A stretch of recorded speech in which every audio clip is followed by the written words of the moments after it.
Now, the challenge that we have is that our culture presses against us, and our culture likes to try to keep us from seeing this reality and thinking that life is just about these big moments. And so, consequently, we can find ourselves numbing out, missing these other moments, seemingly smaller moments, but the moments that comprise much more of our life. And we can miss them. What do you mean miss them? How do we miss those? That's a great question. And that's one of the things I love about the scene that you're about to see. The scene that you're about to see is from a great play by Thornton Wilder called Our Town. And Our Town is it was a Pulitzer Prize-winning drama written in the 30s. Written in the 30s, and it was ahead of its time. And what's incredible to me is the insight that the main character comes to. The main character, it's set in New England in the late 1800s, early 1900s, turn of the century. The main character, Emily, has died. And she gets an opportunity, after she's died, she gets an opportunity to go back and see one of her days. Just one of her days. But what's interesting is what she discovers in the midst of that at that time was significant, and how much more speaks to the challenges that we have in our time.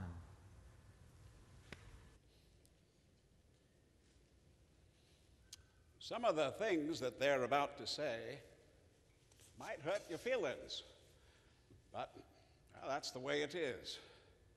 As mother and daughter, husband, wife, enemy and enemy, money and miser. All those terribly important things have a way of growing pale up here. And what's left when your memory is gone and your identity, Mrs. Smith? But Mrs. Gibbs, one can go back, like a dream or a memory. I feel it, I know it. Why, for a moment, I was thinking about the farm. And for a minute, I was there. And my baby was on my lap, just as plain as day. Don't do it, Emily. Emily, don't. It's not what you think it would be. I'll choose the first day that I knew I loved George. Now, why should that be painful? Well, you not only live it, but you watch yourself while you're living it. And so you know what they down there don't know. You know the future. You know what's going to happen afterwards. But it's something I must know for myself. I'll choose a happy day anyway. No. At least choose an unimportant day. Choose the least important day of your life. It will be important enough. Well, then, it can't be since I was married, or since the baby was born. I can choose a birthday at least, can't I? I choose my 12th birthday. Well, all right. It's February 11th, 1899. Now, you remember that it had been snowing for several days, cleared up during the night, and they started clearing the streets. The sun is coming up. Why, there's Main Street. And there's Mr. Morgan's drugstore before he changed it. And there's the livery stable. Oh, this is the town I knew when I was a little girl. And there's the white picket fence that used to be in front of our house.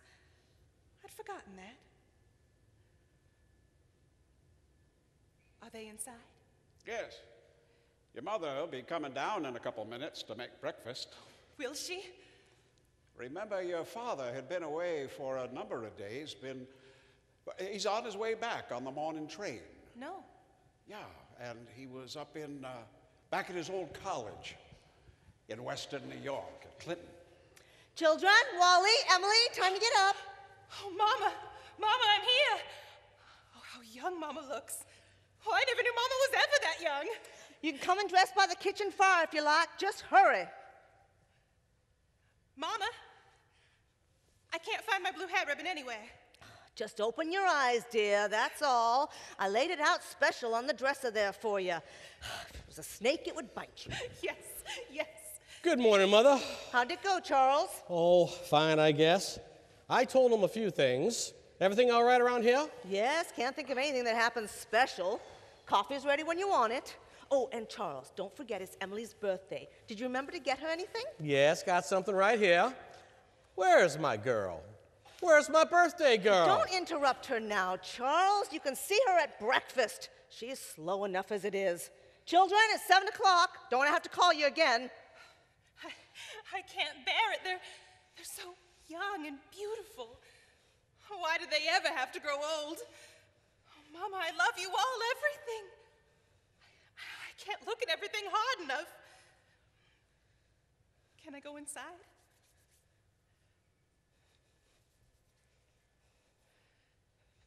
Good morning, Mama. Oh, well, a very happy birthday to my girl, and many happy returns. There are some surprises on the kitchen table for you. Oh, Mama, you shouldn't have. I can't do this. But birthday or no birthday, I want you to eat your breakfast good and slow. I want you to grow up to be a good, strong girl. Oh, Mama. Mama, just for a moment, just look at me as though you really saw me. 14 years have gone by. I'm dead. You're a grandmother. I married George Gibbs, Mama. Wally, he's dead too. His appendix burst on a camping trip on the way to Crawford Notch. We all felt just terrible. Don't you remember?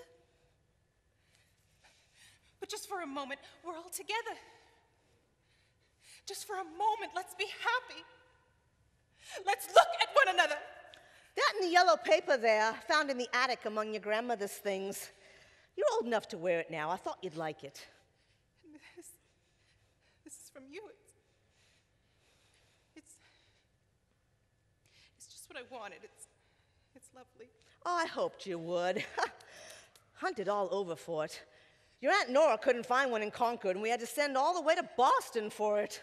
And your brother Wally, he has something special for you. He made it in manual training class, and he's very proud of it, so be sure to make a big fuss of it. And your father has a surprise for you. I can't say I know what it is myself, but... Where's my girl? Where's my birthday girl? Shh, here he comes. I can't do this. It all goes so fast. We don't even have time to look at one another.